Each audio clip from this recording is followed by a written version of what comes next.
Hey, what's up, DIYers? Mike Boards with the Mike Boards channel. Thank you for watching. We're back at it working on our Chrysler Pacifica, and in today's video, the proper and safe way on how to replace your cabin air filter. Not your engine filter, but the cabin air filter just behind the glove box. Let's get started.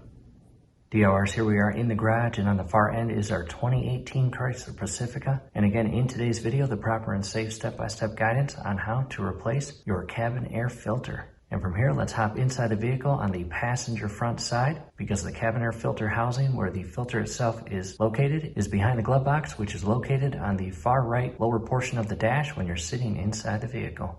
At this point, I've got the camera positioned in a way we are looking at the far right and lower / inner portion of the glove box if you're sitting inside the passenger seat. And again, the first thing we are going to do is carefully remove this little mechanism from the far right portion or side wall of the glove box and allow it to retract inside the compartment. And again, do this carefully and alleviate it from spring loading in an aggressive manner inside the compartment. You could damage that mechanism, or when it spring loads really fast back into the compartment, it could knot up or twist up, making it difficult to reinstall. So again, go slow, be careful. It does not actually have a long way to travel. So again, no need to allow it to spring load back and damage itself. However, coming inside the compartment, you can see the opposite end of this little mechanism that slides inside the actual cutout on the wall itself. And you don't need to do anything inside the compartment. All you'll have to do is grab it from the outside and shift it forward or down until the mechanism can be pulled out and again carefully retracted into the compartment. And what I'll do is I'll grab way up here, basically where this brass fitting is, that is right there. See it? And I'm trying not to get in your way, but I'm going to carefully shift that down and out as shown here. You can see the back of the housing. It's basically a triangle. And I'm going to ever so carefully allow it to slowly retract in. And there it is. I'll show you a close-up view. You can see it right inside there. So again, it doesn't have a long way to travel. From here, there's that cutout as you see right there. And the glove box itself is no longer held on with that slow closing or soft closing feature mechanism. It basically just falls as shown there. From here, we can carefully push in on these side panels and release these hooks from the inner panels on either side. And DIYers, we have found that this one over here, or the left side, is a friendly shift and removal. However, coming to the far right, this one is pretty stubborn and may test your patience. Most important thing to do is go slow and do not break or crack any portion of the sidewall of the glove box or the hook that latches on the back side or inner side of this panel. That would not be good. You would need a whole new glove box.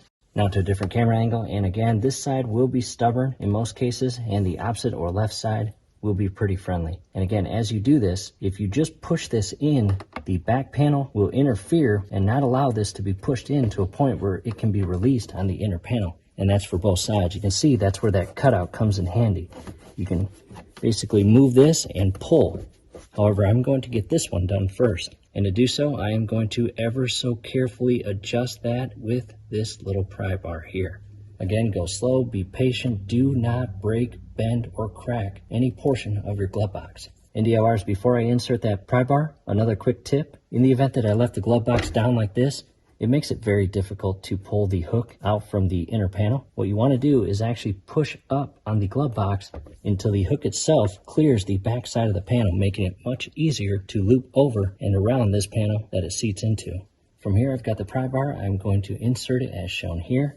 And again, push the glove box in about 3 to 4 inches and carefully pull it around that housing. You can see it's still stuck behind there just slightly. I'll pull it just a little bit more until that hook is fully released from the inner panel. From here, I'll do the same thing for the opposite side or left side, but I'm not going to use that pry bar. I'll push back on the panel as I simultaneously pull the sidewall of the glove box in. There we go. And from here, just ever so carefully lower it down evenly so you can release it from the lower hooks as shown there. I'll set that aside. From here, I'll reposition the camera. Camera is now positioned at a lower angle, and again, here's that felt liner or cover that we need to remove. And the only thing holding it in place on the bottom portion, as shown here and here, is one plastic securing clip or lock clip. And we will remove that without breaking it, and you've got one up top on either side we need to remove. And there's a right way to remove these clips, and there is a wrong way to remove them. If you do it the wrong way, you could do one of two things or both of those two things. Number one, rip the felt liner, and number two, break the actual clip. So to alleviate that, down below in the comment section as well as the description section is a link on where to purchase this little tool. This will really come in handy during this stage of the project. And what we are going to do is use that tool to poke the very center circle in on that lock clip. And by doing that, you will see the center portion is now recessed inside and has released the locking feature of that clip. We are now going to use the clip and come inside here and get it on either side and just pull it out. See how easy that was? And we did not break it. We didn't even scratch it. Look at that. And again, you get an additional clip here and here. Coming up inside, push the center circle in on both sides. And with this section right here, align it properly and remove the clip. See that? Very fast, very efficient, and very easy, and very proper. And once you release all three of those, you can pull out this liner, and on the very back side you have this electrical connection. And by pushing in and come closer, you can release the lock feature and pull this out. Check that out.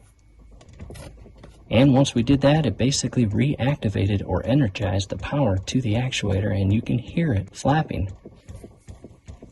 Alright DIYers, hey, a quick break in the action, and I want to talk about the next little bit of footage that we are going to cover or show. And with that said, again, the next little bit of footage, you are going to be able to see our faulty and needing to be replaced recirculation actuator motor. And in addition, we are again looking at the cabin air filter housing, and on the top portion is a access door or panel that you remove, and we are going to remove that. However, directly above that, on top of the housing, you are going to see a honeycomb style air vent, and inside there you are going to get a view of the actual flap inside that recirculation and cabin air housing, flapping and making that annoying clicking sound. However, again, we're not going to show you how to replace that recirculation actuator motor. The step-by-step guidance video will be down below in the comments and description. Definitely check that out. However, back to the flap. Let's take a look. And I'm now going to come inside, and I want to show you that flap. Look at that.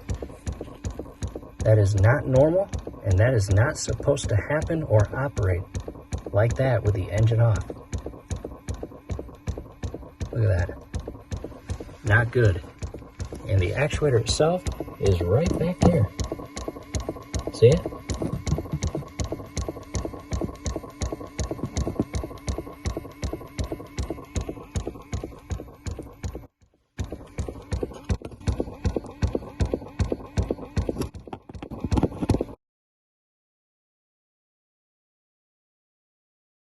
Making progress with the glove box removed as well as the felt liner. We now have much better access to the entire cabin air filter housing as shown here.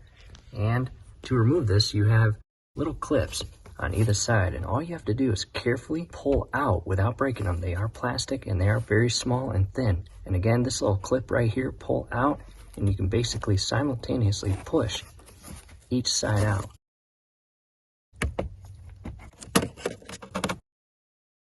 Look at that, DIYers.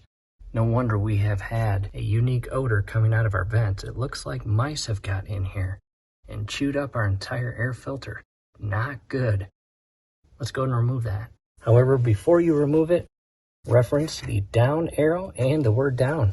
You want to install the new filter accordingly. In a quick reposition of the camera, I'm going to carefully pull out the filter, and that is in awful condition. Yikes. Look at that. Absolutely disgusting. Bottom side looks good. Wow, this thing was begging for replacement. Set that down in a safe location. I'm going to go inside and vacuum the internal portion of the housing.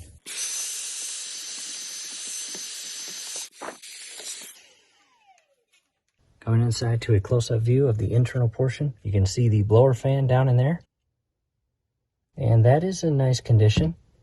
No dead animals, which was my concern after seeing the filter, but it all looks good.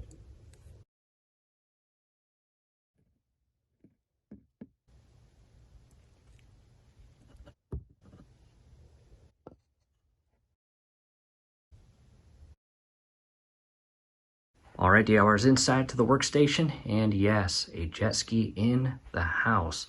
Wife approved for DIY repair videos for all of you, the DIY community. And this is my mom and dad's 2003 Sea-Doo GTX. And we just removed the engine from this jet ski for a full overhaul. Let's head to the workbench. Making our way around the jet ski to the workbench and our OEM cabin air filter. Here's the box, here's a part number.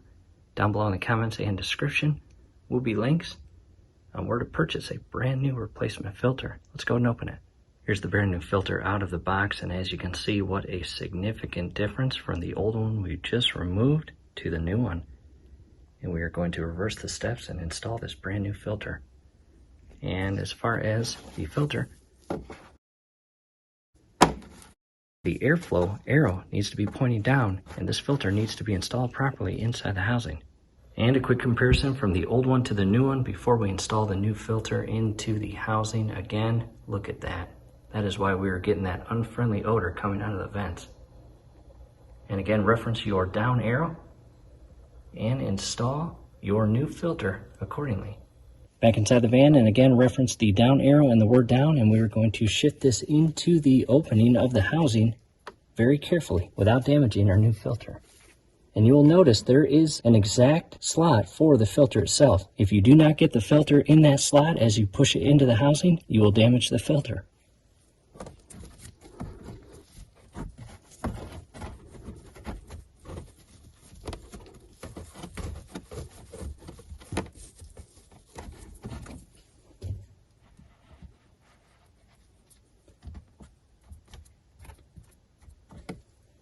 Followed by installing the cap, and make sure the words are upright. As you can see here, you can read filter access cover. And you've got the little locking tabs, which again will shift in place and click and lock.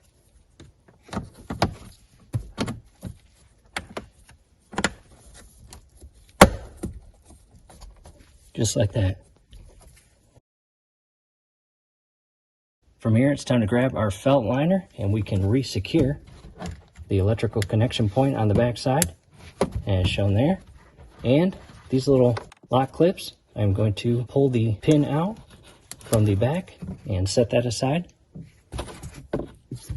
And I want to show you the back side as shown here. And all I'm going to do is carefully compress these portions or teeth of the clip into the hole.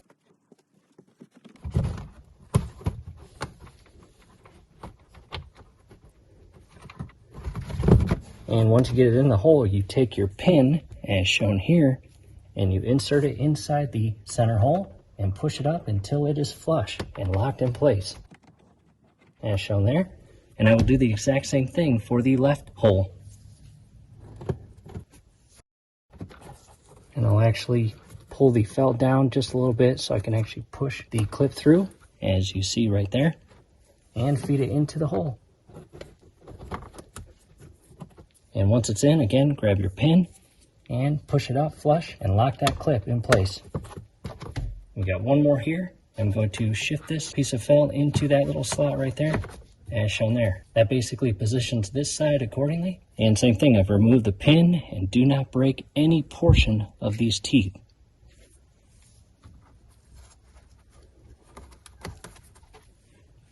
Followed by the pin.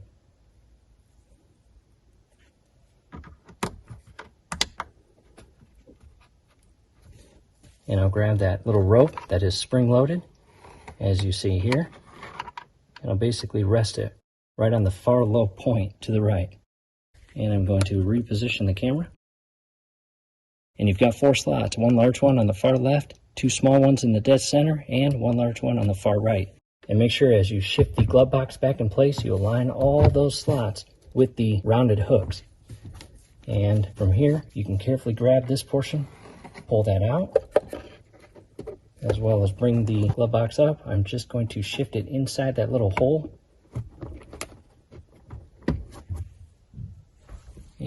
into a close-up view as shown there. And if all looks good, it is now time to ever so carefully shift those hooks back behind the panels on either side. And I'm going to start with this one over here. That one's in, as well as this one. And there we go. Test your glove box.